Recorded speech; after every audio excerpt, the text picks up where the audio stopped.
Last week, we heard from three experienced diplomats who testified about President Trump's scheme to condition official acts, a White House meeting, and hundreds of millions of dollars of U.S. military aid to fight the Russians on a deliverable by the new Ukrainian President Zelensky, two politically motivated investigations that Trump believed would help his re-election campaign. One of those investigations involved the Bidens, and the other involved a discredited conspiracy theory that Ukraine and not Russia was responsible for interfering in our 2016 election. As Ambassador Sondland would later tell career Foreign Service Officer David Holmes immediately after speaking to the president, Trump did not give he then used an expletive, about Ukraine. He cares about big stuff that benefits the president, like the Biden investigation that Giuliani was pushing. To press a foreign leader to announce an investigation into his political rival, President Trump put his own personal and political interests above those of the nation. He undermined our military and diplomatic support for a key ally and undercut U.S. anti-corruption efforts in Ukraine. How could our diplomats urge Ukraine to refrain from political investigations of its own citizens if the President of the United States was urging Ukraine to engage in precisely the same kind of corrupt and political investigations of one of our own citizens?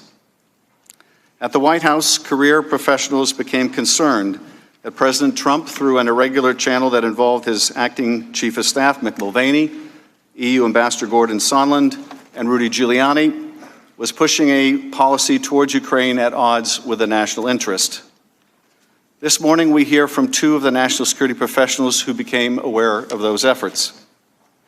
Lieutenant Colonel Alex Vindman, whose family fled oppression in the Soviet Union when he was a toddler, is a career Army officer, an Iraq War veteran who was awarded a Purple Heart, and an expert in Russia and Ukraine who has worked at the highest levels of the Pentagon.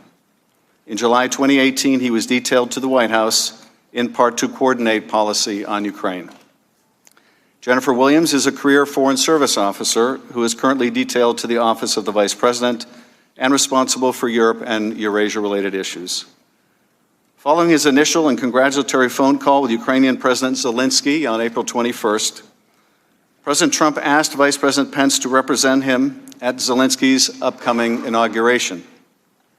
Ms. Williams was working on logistics for the trip.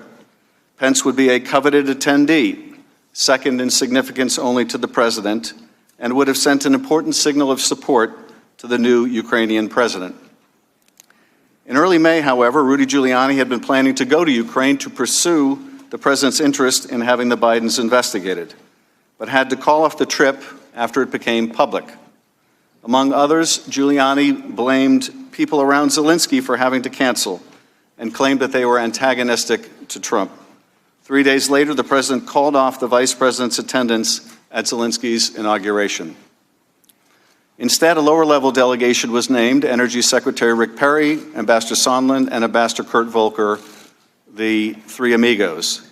Senator Ron Johnson and Lieutenant Colonel Vindman would also attend. After returning from the inauguration, several members of the delegation briefed President Trump on their encouraging first interactions with Zelensky. They urged Trump to meet with the Ukrainian president, but Trump instead criticized Ukraine and instructed them to work with Rudy. A few weeks later, on July 10th, Ambassador Sondland met at the White House with a group of U.S. and Ukrainian officials, including Colonel Vindman, and informed the group that, according to Chief of Staff Mulvaney, the White House meeting sought by the Ukrainian president with Trump would happen if Ukraine undertook certain investigations. National Security Advisor Bolton abruptly ended the meeting and said afterwards that he would not be part of whatever drug deal Sondland and Mulvaney are cooking up on this. Undeterred, Sondland brought the Ukrainian delegation downstairs to another part of the White House and was more explicit, according to witnesses. Ukraine needed to investigate the Bidens or Burisma if they were to get a White House meeting with Trump. After this discussion, which Vindman witnessed, he went to the National Security Council's top lawyer to report the matter. Vindman was told to return in the future with any concerns. He would soon find the need to do so. A week later, on July 18th, the representative of the Office of Management and Budget announced on a video conference call that Mulvaney, at Trump's direction, was freezing nearly $400 million in military assistance to Ukraine, which was appropriated by Congress and enjoyed the support of the entirety of the U.S. national security establishment. And 1 week after that, Trump would have the now infamous July 25th phone call with Zelensky. During that call, Trump complained that the U.S. relationship with Ukraine had not been reciprocal. Later, Zelensky thanks Trump for his support in the area of defense and says that Ukraine was ready to purchase more javelins, an anti-tank weapon that was among the most important deterrents of further Russian military action. Trump's immediate response: "I would like you to do us a favor, though." Trump then requested that Zelensky investigate the discredited 2016 conspiracy theory and, even more ominously, look into the Bidens. Neither was part of the official preparatory material for the call, but they were in Donald Trump's personal interest and in the interest of his 2020 re-election campaign. And the Ukrainian president knew about both in advance, because Sondland and others have been pressing Ukraine for weeks about investigations into the 2016 election, Burisma, and the Bidens.